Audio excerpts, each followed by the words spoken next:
Hello. It's me. I'm a spooky ghost.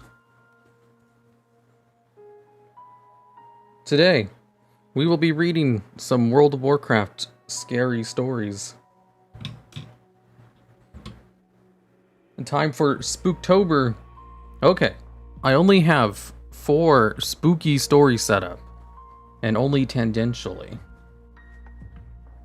Hello there, everyone. Ah, yes. It's the spooky ghost story. Okay, so in today's spooky, scary stories, what we're going to be reading are four stories. 2 of them are from World of Warcraft. One of them is just an urban story, which is flavored towards World of Warcraft. And then the last one is a creepypasta, which has also been flavored towards World of Warcraft. Hopefully, I did do some sound testing and everything. That should be fine, but if the music's ever too loud, just yell at me. Hopefully I'll see it. Okay, so which one should we start off with first? Spooky skeleton pastas. All good for the moment. Music is actually a little low. I can turn up the music a little bit. Well, the music here isn't supposed to be very loud. This is just, I like pasta, especially carbonara. Okay, good. Excellent.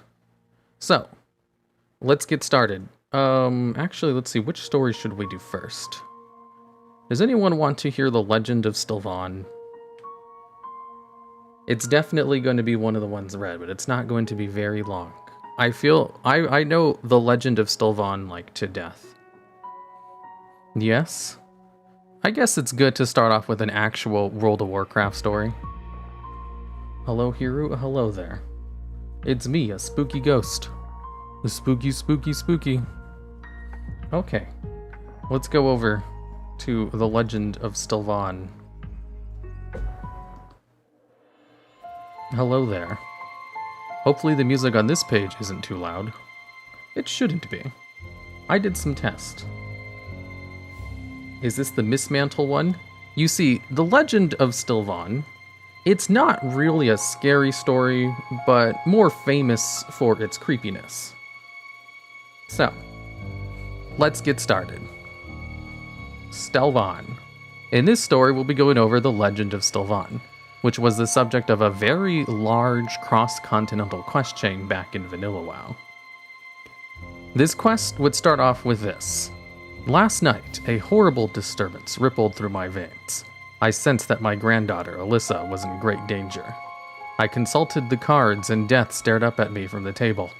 After taking a long journey through a dark trance, I was able to uncover a clue to this terrifying mystery. A name came to me. The Legend of Stelvan. In Moonbrook, you find a dusty letter in a footlocker which reads, "To the Honorable Headmaster Krulian, my former master. I write to you so that you might know that your apprentice has been doing of late. Paying heed to your advice, I sought to build my knowledge and wisdom through travel outside the gates of our beloved Stormwind. My journeys took me to many places, but I have decided to take up residence here in the lovely town of Moonbrook. The surrounding fields of Westfall are most beautiful as the harvest approaches. Just within a few days of my visit, I found myself tutoring the local children from the nearby farmlands.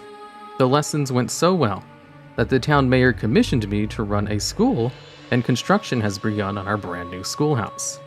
From Silverpine to Stormwind and now Moonbrook. Who would have guessed I'd seen so much of Azeroth? Warm regards, Stelvan Mistmantle." Why is the letter so large? Let's go back to Stelvan. The next clue would then send you over to Goldshire. Once at the Lion's Pride Inn, the innkeeper would say, "Stelvan? Sure, sounds familiar. Many years back, on a stormy night, a messenger came in seeking refuge for the night. Near the stroke of midnight, the man ran down the stairs screaming. His face pale with fear. Still wearing his bedclothes, he disappeared in the downpour. In his haste, he forgot his letters in the chest upstairs. He never returned for them. One remains of the Stelvan fellow, intended for the Canal District in Stormwind. Help yourself to it. And then the letter would read, word of your need for a tutor for your children has traveled to me here in Goldshire, where I take up temporary residence in the Lion's Pride Inn. Due to the unfortunate state of events in the region, I was forced to abandon my post as headmaster of the Moonbrook Schoolhouse. Please accept my application to serve as tutor for your offspring. Headmaster Krillian of the Academy can speak to you of my abilities if necessary. I shall travel to meet you in person when the winter rains subside and the roads are suitable for travel once again. Until then, Stelvan of Mistmantle. He would then head out and find someone who works for the noble estate, who would tell you that the funds for the estate had dried up years ago, but if you're interested in digging up around through the junk, they'd be willing to help you out. Inside the estate, you would find various objects, mostly heirlooms, family portraits, some old books, and underneath the vase, you would find a torn journal page, which reads, Giles, the boy, seems a bit rambunctious and will be a challenge to educate. However, the daughter, Tilua, seems exceptionally smart. I couldn't help but notice her captivating beauty as well. She is on the cusp of womanhood now. Supposedly the Lord has arranged her marriage for next year. But I digress. I will accompany the family to their summer cottage near the Estival lodging camp in Elwyn, close to the Red Ridge Mountains. I hope to write more once I'm there. After this note, you'd be able to find more information by speaking to the new owner of the estate, who mentions that there was a bundle of parchments up in the chest. Inside this bundle, you'll find a faded journal which reads, Most strange and uncomfortable feeling. Never have I felt the way I did today. Whilst assisting Giles with his history lesson, Tilua was outside tending to the flower garden. After a few minutes, she came inside and placed a scarlet begonia in my open palm, and smiled at me in such a way that my heart felt as though it was trembling within my chest. Most certain she shares the same feelings for me now. She even placed her hand on mine this morning. When she smiles, her eyes light up like glittering diamonds. Unspoken words pass between us. I can feel her pounding heart and heated veins. And then you find one more note, which reads, Anger and fury, the likes of which I never knew existed. How dare she?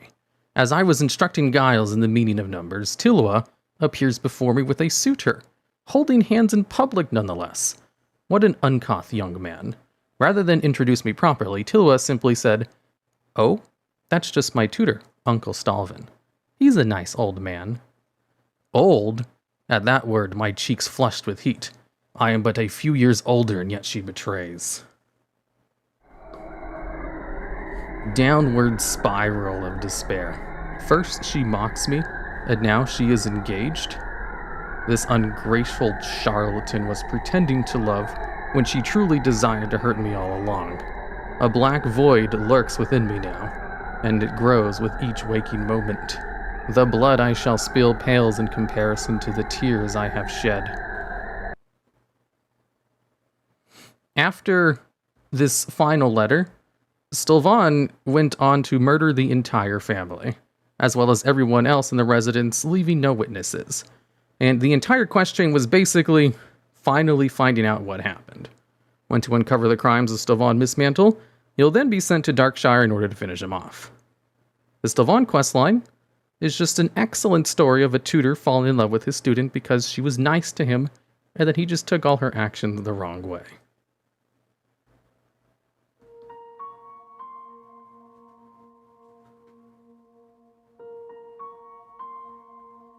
I wonder who came up with this. So, the story of Stelvan is based, because Tilua, the main character girl, her name is an anagram for Lolita, which is a famous book about a older man falling in love with a younger girl. So I'm pretty sure it's all just a reference to that.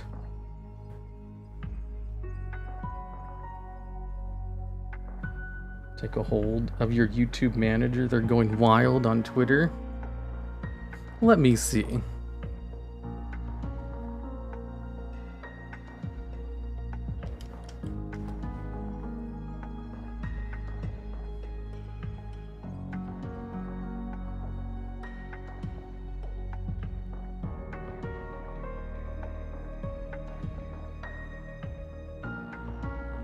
What? That seems fine. Hero has a manager? Yeah, I have someone who runs stuff on video side on the WoW stuff.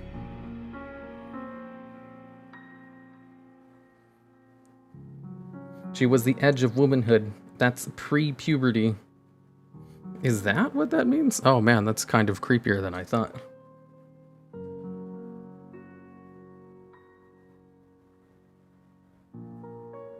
Ungrateful little girl. Delusional.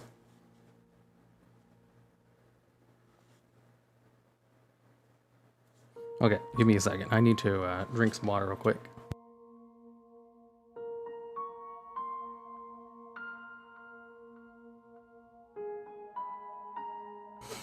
Okay, so that was story number 1. A quick, easy one. That way we can just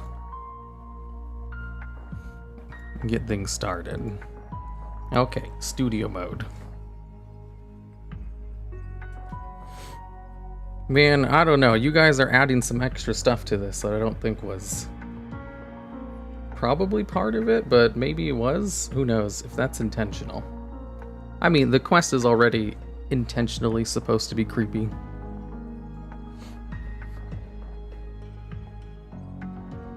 All I'm saying is take Stelvan to the woods with Tilua's father, give the father a loaded shotgun, then leave them alone for a bit. Well, he did kill Tilua's father as well. He killed everyone. You're a VTuber? I'm not a VTuber, I'm a spooky ghost who tells spooky stories. Okay, next. Let's go over a story time about an urban legend. An urban legend with a World of Warcraft theme to it. Spooky plague doctor. Yes, it's spooky time. Let's go over to the stories. So, this next one is called The Story of the Wandering Cook. Fully animated ghost VTuber rig win? How about never? So, this story takes place in the Grizzly Hills. In an outpost in the Grizzly Hills, there is said to be a ghost named the Wandering Cook, who haunts an outhouse. Everyone at this outpost knew to never go to the outhouse after midnight. However, one day, a young new recruit desperately needed to use the bathroom. Since this was the closest one, he ran to it without a second thought. When the guy reached for some toilet paper after doing his business, he found that there was none in the dispenser. That's when he heard the voice of the Wandering Cook outside the stall door.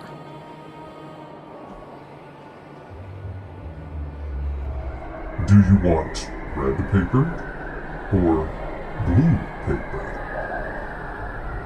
Red paper, the recruit replied. The Wandering Cook burst down the door of the stall and then began stabbing him.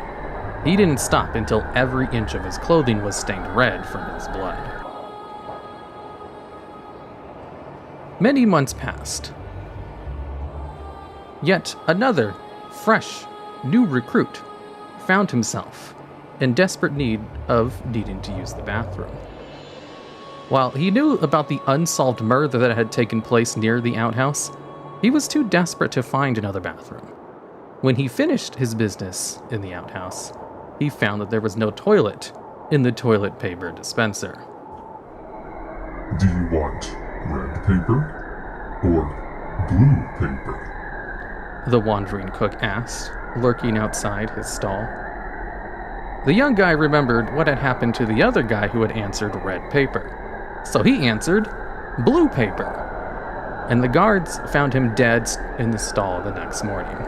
His face turned blue from being suffocated to death. Another year passed, and again, a guy found himself using the old outhouse after midnight.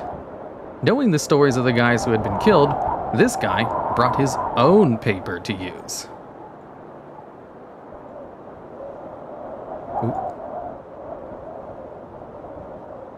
Upon opening his bag, though, he found that the paper he had brought had disappeared. Red paper or blue paper? The wandering cloak asked. Desperate not to die like the others, this guy requested a third option, yellow paper. He was then dragged down into the underworld through the toilet he had just used. It's said that the wandering cook still haunts the outhouse of the outpost to this day. Guards refuse to let other new recruits anywhere near the outhouse after dark, out of fear of what lurks inside. It is still possible to use the bathroom, though, but if you do, be prepared to answer red paper or blue.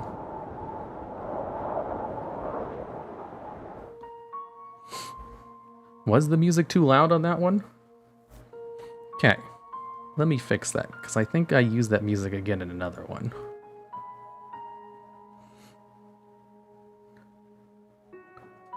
Creepy music. Hearthstone on cooldown? Exactly. Hi. Music was fine? It was fine for me? Okay, good. Excellent. Okay, no need to make any changes then. Because it's real hard to make changes midstream. What if you brought a portable bidet?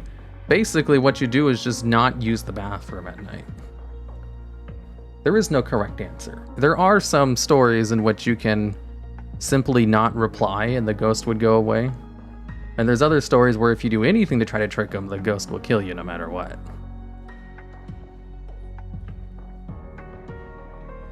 Okay, so we have two more stories. One of them is very long, so it's probably best to save that one for the end. The other one is quite short. The other one is another story from World of Warcraft. It's another one which isn't really a scary story and more just a creepy one, but less creepy than the legend of Stelvan. Long one last? Yeah, I think we'll probably do the long one last. So, dig a hole, take your dump, cover it with dirt, then you don't have to use an outhouse. See? This guy poops. Let me make sure it's set up. Okay, good stuff. Orc nearby, just use your hand to wipe. Probably in BFA. Here's a scary story. Yeah, when I asked for scary stories on Twitter, I got a lot of replies like that. I got some legit replies too, which were very nice. Okay, let's go on to the next story. This one is actually World of Warcraft based. This next one, I don't have any visual aids for, unfortunately, because I had to rush this. It's a short one, though. This next one is called The Memoirs of Lord Thorval. So, Lord Thorval is a human Death Knight trainer at the Death Knight home base. After he became a Death Knight, he wrote a book about his past, which goes as follows. It has reached my attention that some new Death Knights may be troubled by memories of their former lives. I entreat these restless minds to brood no longer, as no one can be filled with more loathing of his previous errors than I. Yet in the Scourge, I have found absolution. In my ignorance, I was once a paladin pledged to the faithful light. Blind with lies about hope, I left my wife and 2 young daughters at home whilst I scouted for Scourge presence in our area. Our petty band searched the woods for weeks, but every trail went cold. Winter set in, and still we had learned nothing about the enemy. Frustrated, we turned homeward.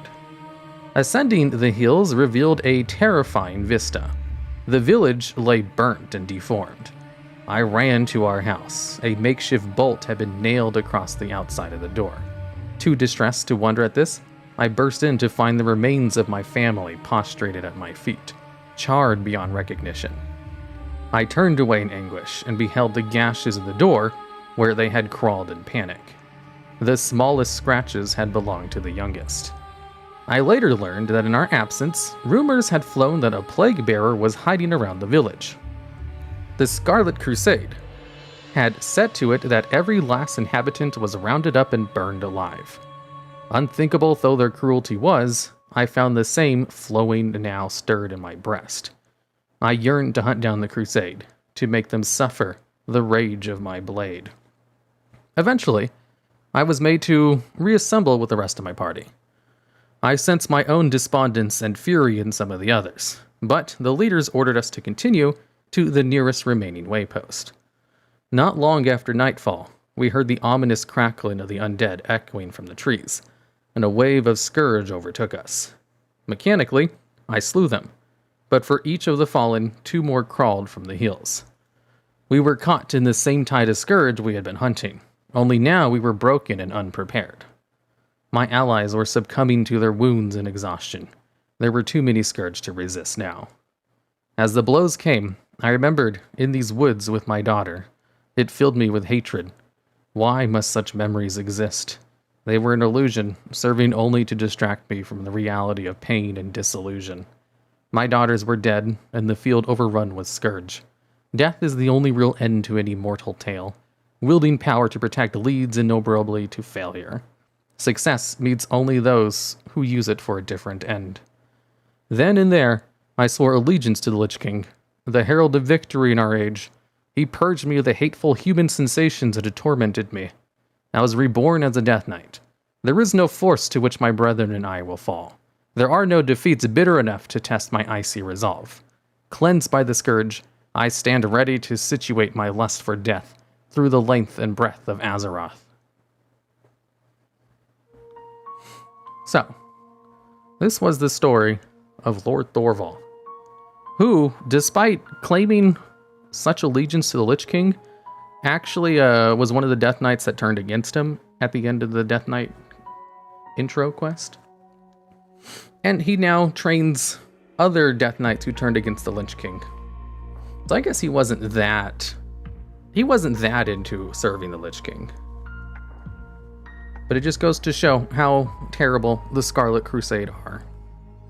In lore, in game, they're not really that big of a threat because they're mostly relegated to low-level quest areas. But in lore, the Scarlet Crusade are monsters. Okay. I also hadn't really practiced that one, so I messed up some of the lines. Hopefully no one noticed.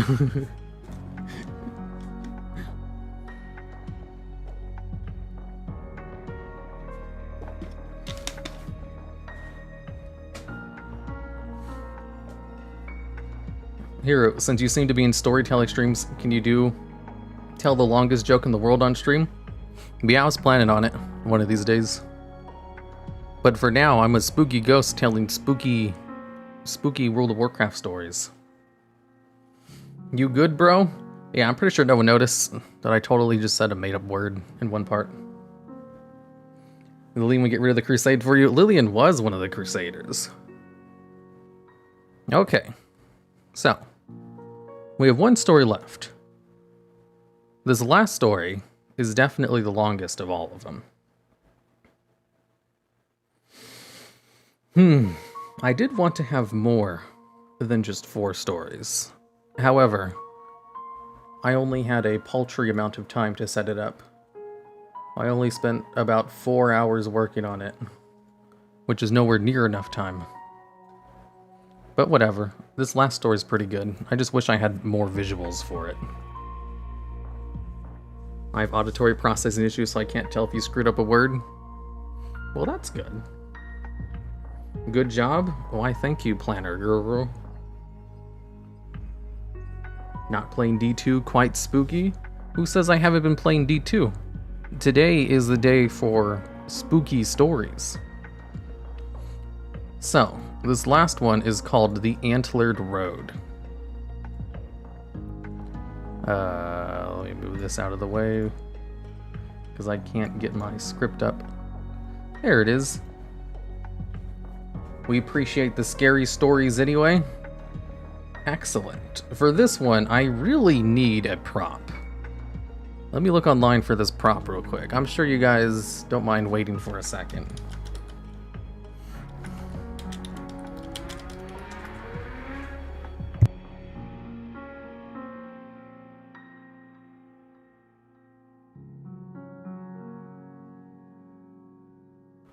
Yeah, as soon as I said that, a car went zooming. Zoom, zoom, zoom. So what I need is a deer head. You'll see when I read the story. Vroom, vroom, vroom. Yeah. Oh man. Now is the time they logged me out of this account. Bad timing.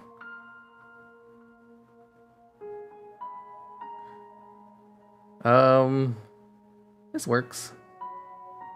This is good enough. Okay. Sorry, I'm just setting up a prop real quick. This will only take a second. I'm only setting up a single prop.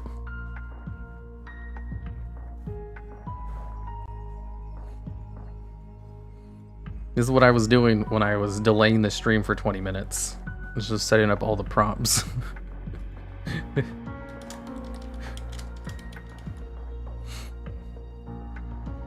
Okay, this one might look a little bit out of place, but it's definitely going to be worth it. Alright, we're good to go. Well, maybe.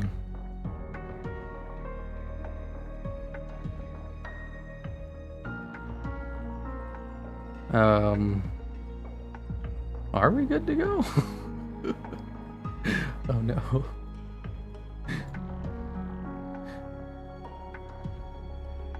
Well, we'll see once we get over there. Studio mode isn't perfect. No props? Okay.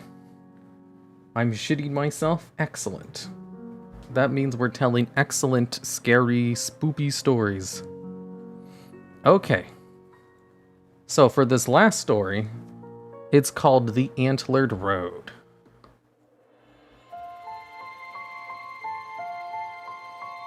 There. Forget you saw that. Classic Fresh hype? Yeah, Classic Fresh looks awesome. But we'll talk about Classic Fresh later because now we're telling spoopy, scary stories.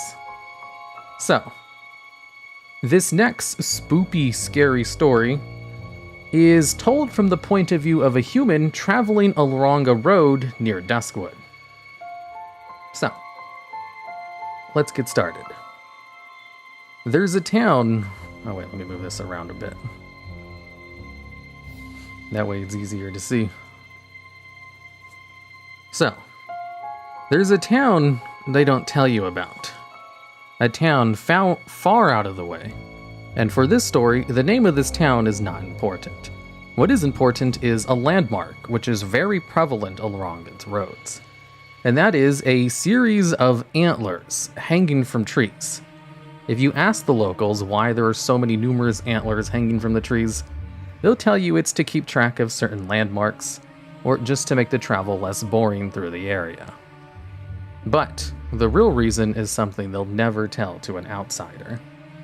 I was traveling through the area in my wagon, pulled along by 2 horses, thinking to take a new shortcut in order to get home for the holiday.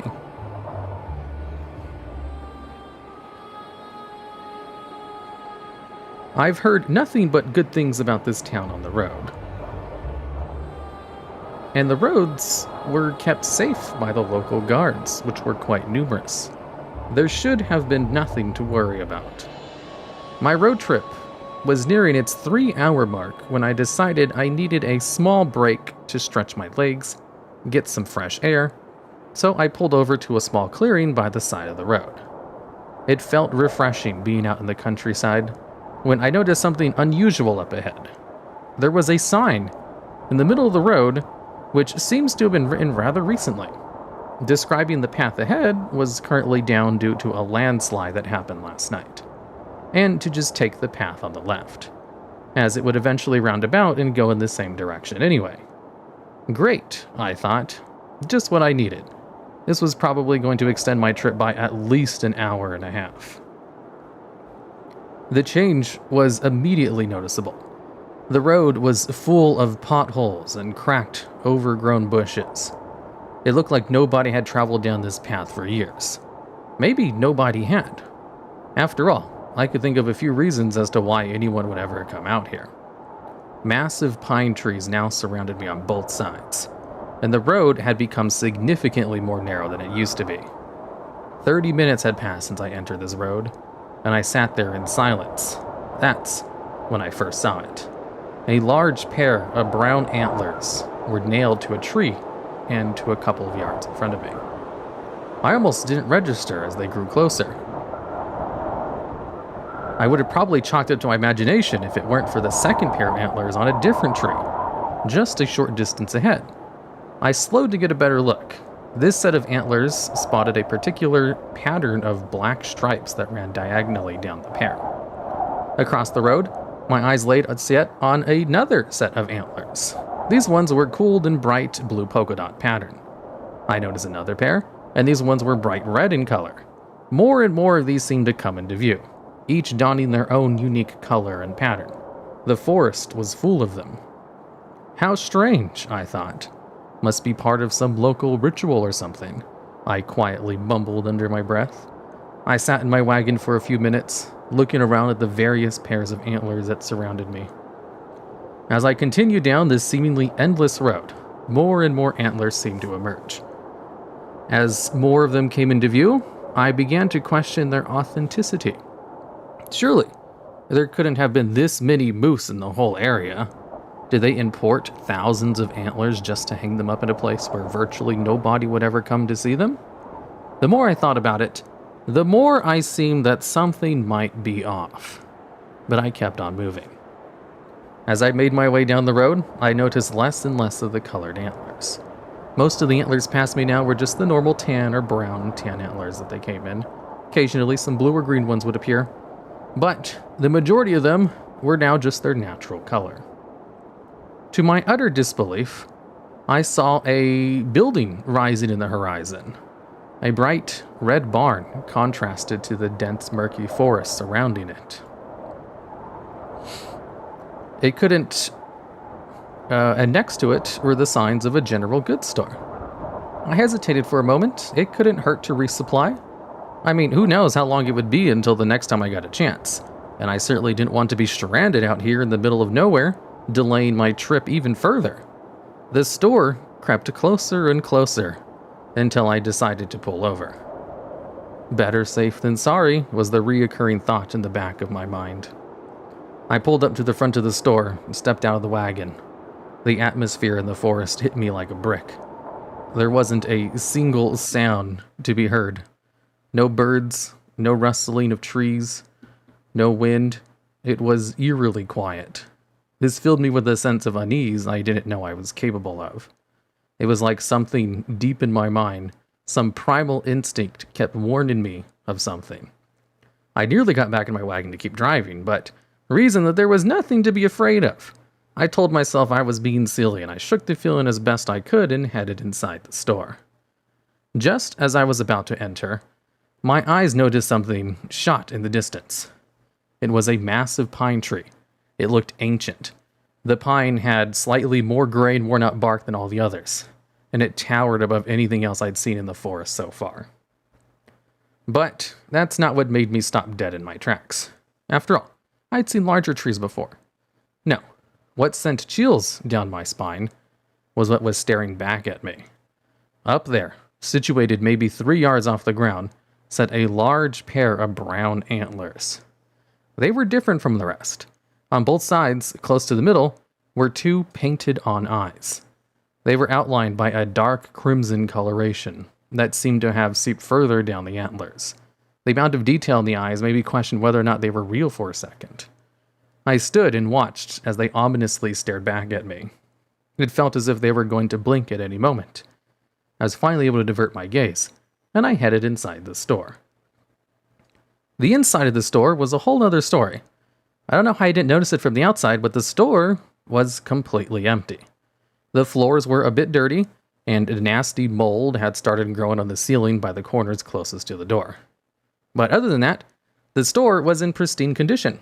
I walked over to the counter, hoping to find answers that would shed some light on this peculiar situation, but I found nothing.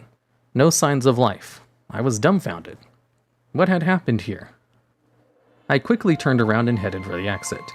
Immediately after I left the store, the immense feeling of dread returned. This time, it seemed stronger. It was still eerily quiet out, and I felt as if I was being watched. The hairs on the back of my neck stood up. Now, I had goosebumps all over my body. Then, out of nowhere, something broke the silence. A loud snapping of twigs could be heard coming from the forest behind me. To be honest, the sheer magnitude of the stab made it sound like the tree got snapped in half, rather than a couple of twigs. Without looking back, I booked it to my wagon and drove out of there as fast as I could. I continued down the wall, hoping I would get back to civilization relatively soon.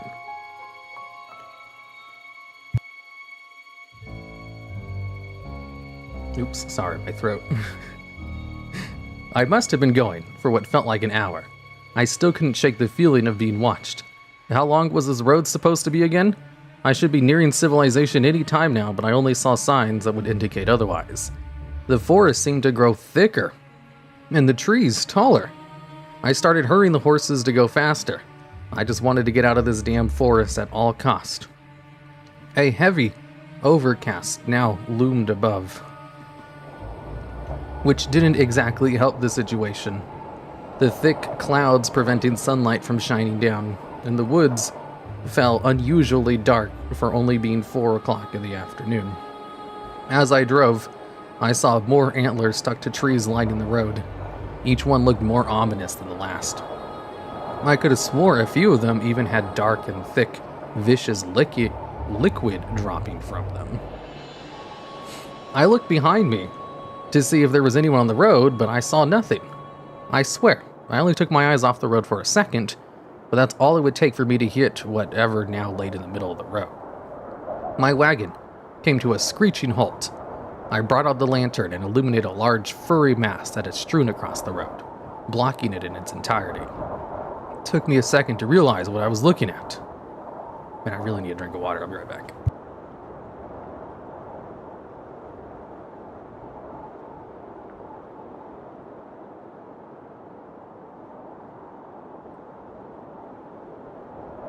Okay, so there's a large mass in the middle of the road, which is dozens of dead, decaying animals, which formed a roadblock that looked like it came straight out of a nether. I couldn't tell you how many animals were there, maybe 10, 15, 30? The mass consisted mostly of deer and moose warging carcasses. But I was sure I saw a few sheep, a cow, and maybe even a horse in there as well. I did what any normal person would have done in this situation, and I began freaking out. As if everything that happened earlier wasn't creepy enough, I now had to deal with the sight of several rotting animal corpses. Even worse, there was nothing I can do. The road was completely blocked. Attempting to drive past it on either side would either result in my wagon getting stuck in some ditch, worsening the situation by tenfold. Once I had collected most of my nerves, I sat pondering about what to do next. Obviously, there was no way I was going to get out of my wagon. I heard enough horror stories around campfires to know what happens in people in these kinds of situations. I thought about driving back the way I came from, yet again passing the store and continuing until I reached the road that I had initially came here on. I sat there for what felt like minutes, pondering what I should do next. Eventually, I realized that I had to take action. In here, I was a sitting duck to whoever was out there. If there was something out there to ease up the situation, I reasoned that this might all just be a big, creepy coincidence. Apart from what sounded like a large tree snapping in the store back there wasn't really any indication of life, sinister nature or not. I hadn't even heard the song of birds. Perhaps the forest really was abandoned. Yeah, that was probably it. I was just being overly paranoid, the result of listening to too many campfire stories as a kid. I scanned the pile of mutilated animal corpses and noticed that I might actually be able to move out of some of them, just barely enough to squeeze through with my wagon. The right side of the blockade seemed to comprise of smaller animals, and I decided that if I could just move a few of them out of the way, I should be enough for me to hightail it out of here.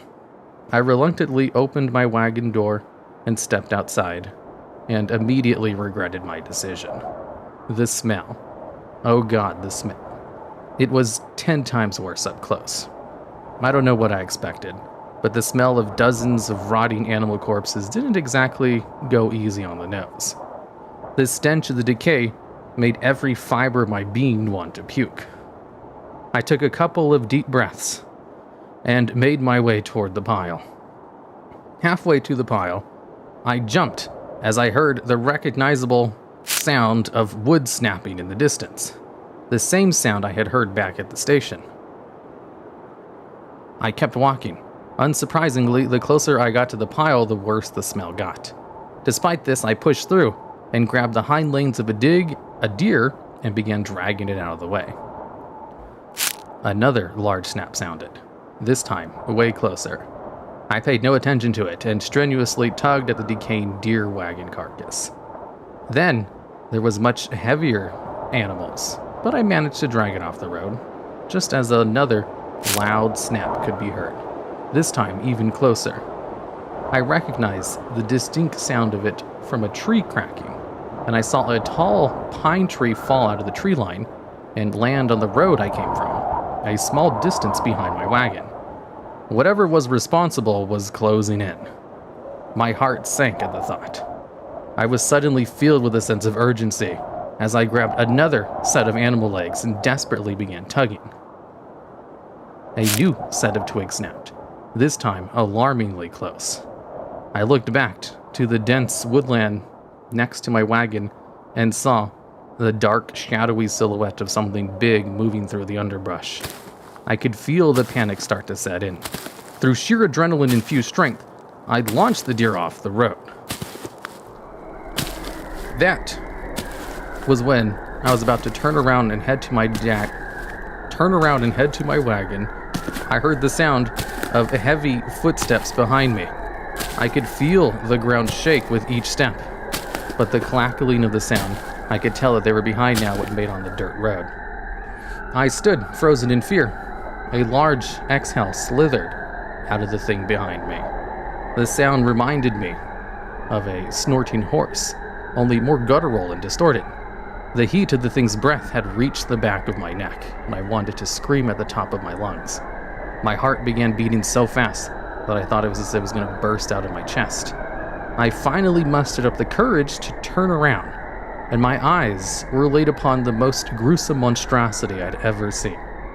Partially illuminated by the lantern in the wagon, I can only describe the beast's shape as vaguely moose-like in appearance, putting heavy emphasis on the word vaguely.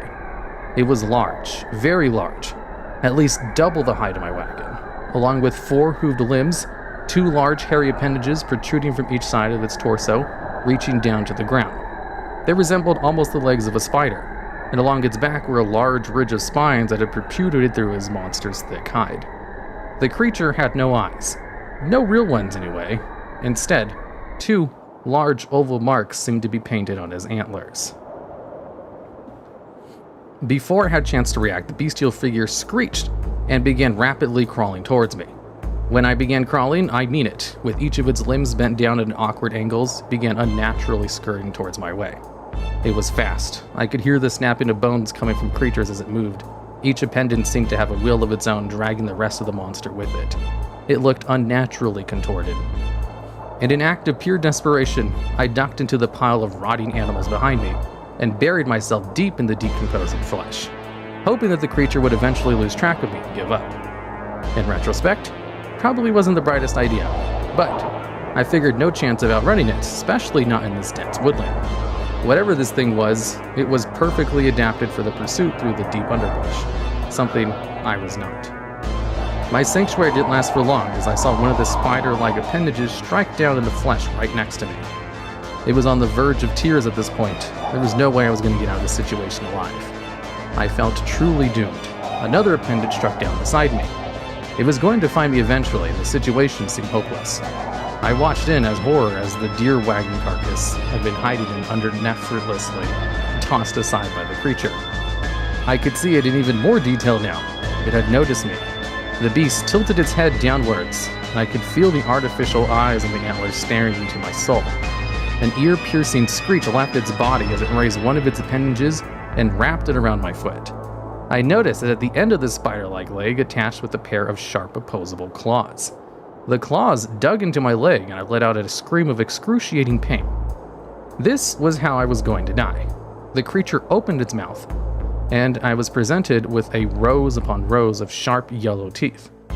In a last desperate attempt at survival, I kicked the creature's two mandibles as hard as I could with my other leg. It visibly recoiled in pain. I kicked again, even harder this time. I could feel it loosening its grip to my foot, and I rolled over and got on my feet. Limping towards the wagon, I hopped on one of the horses and set it loose. As the creature slammed his entire weight against the wagon, sending it back 6 feet. I wasn't giving up without a fight. I then spurred the horse into action and sped through the opening in the roadblock I had previously cleared. I could feel the ground shake behind me as I saw the mastiff beast in hot pursuit. I was in full sprint, but my assailant only seemed to get closer and closer. This should be impossible. How was it moving so fast? I sped up even more. I prayed to the old gods anew as I looked to my left and saw that the galloping creature had caught up to the horse, and it was now running besides me. It turns towards me, and I could have sworn I saw a sickly and contorted smile begin to form around its mouth. I started cursing, contemplating just crashing the horse into a tree so my death would be swift and relatively painless. I closed my eyes and braced for the inevitable attack. Seconds, maybe even minutes before I finally realized it never came.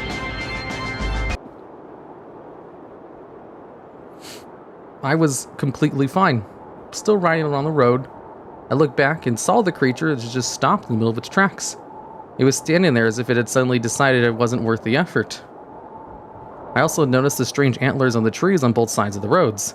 These antlers were similar to the other ones, except these ones seemed larger and were inscribed with weird symbols and markings. Due to the distance between us, I couldn't make out what the antlers said or depicted. The two parallel antlers almost reminded me of some sort of gate, as if it marked the border between the creature's territory and our world. Past the antlers, towards my direction, the surrounding trees seemed completely normal. I was no longer surrounded by antlers, and the forest seemed to be more inviting. The grotesque monster let out a bellowing roar, and I watched as it turned around and disappeared into the gloomy woodland.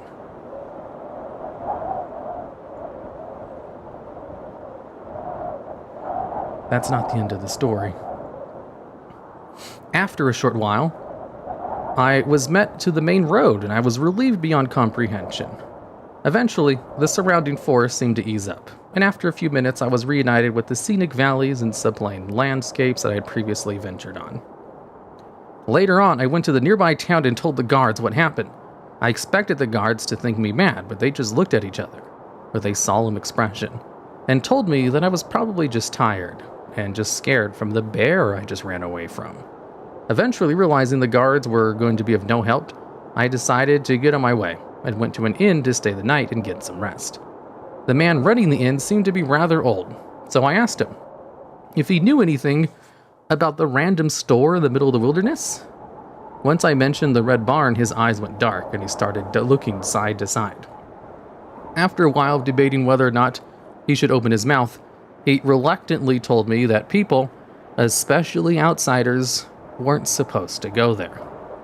When I asked why, he quietly mumbled to me under his breath, as if not to be heard by others, that people who ventured into the surrounding woods never came back out.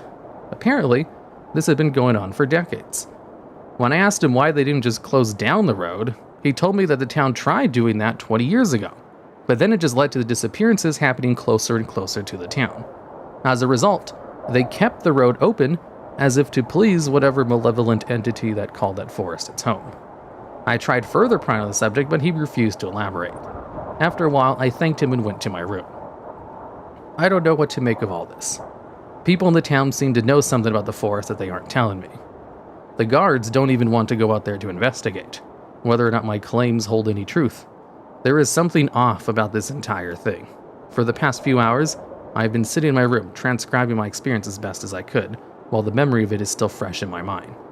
Let my story serve as a cautionary tale. If you ever plan on traveling through an abandoned road in the countryside and happen to see antlers hanging from the tree by the road, beware, something else might be lurking nearby. Man, that one is way longer than all the others. Coming soon to cinemas, Spider Bear.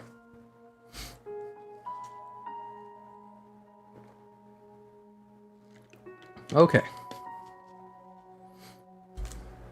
I legit want to know if the creature is an NPC in WoW, if there's an area it's located. If there was one, it'd probably be in Drustvar. Drustvar is probably a much better scenic zone to set it in.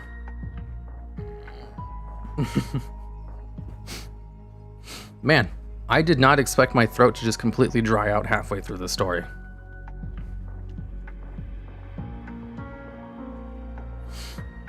Especially not at the climax, but I had to get a drink of water because I was just going to start losing my voice after a bit. Drustvar is good athletic. Drustvar does have lots of like moose antlers hanging from woods too. Does Silver Dragon trigger there? What?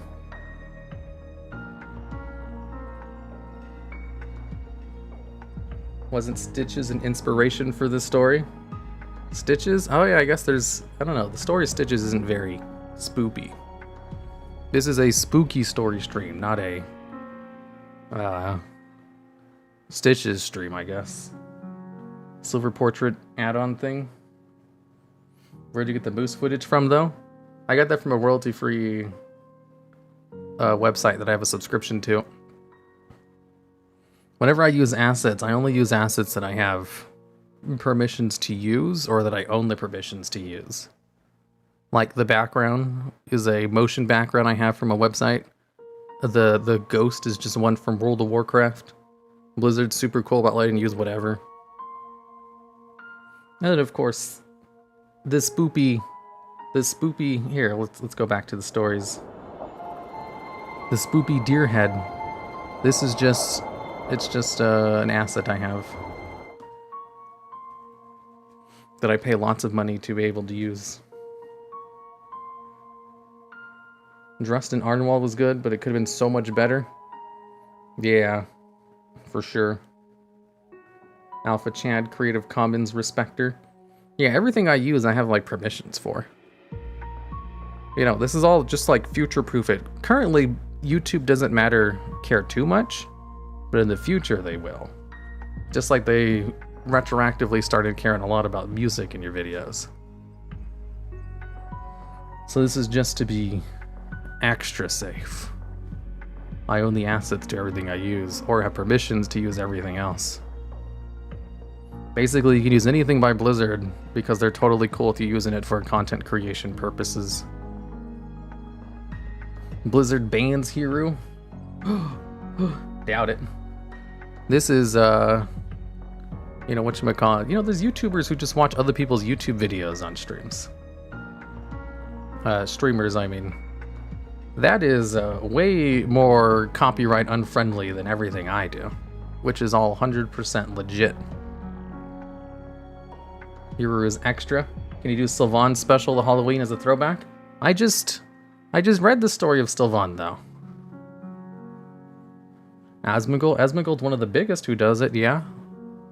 He's not the only, not even close. In fact, it's kind of hard to find Twitch streamers who don't do that. It's very popular content. Sounds like it was written by a car originally. With a car originally. Yeah. Definitely was. I should probably have links to the original story. Let me put that in chat, actually. And then I'll put it in the stream description, too. Original story... Why the hell is this taking so long to load? Screw that. I'll do it later. Take me to Brill and talk about Undead. Take me to Brill and talk about Xbox today. Take me to Hungry Myers, but not Loot Lake. Can we be pro Fortnite gamers?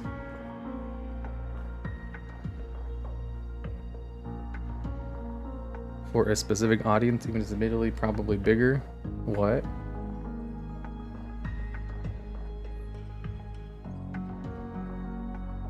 The moon is spooky, please turn it off. Okay. There, now we're at a haunted house.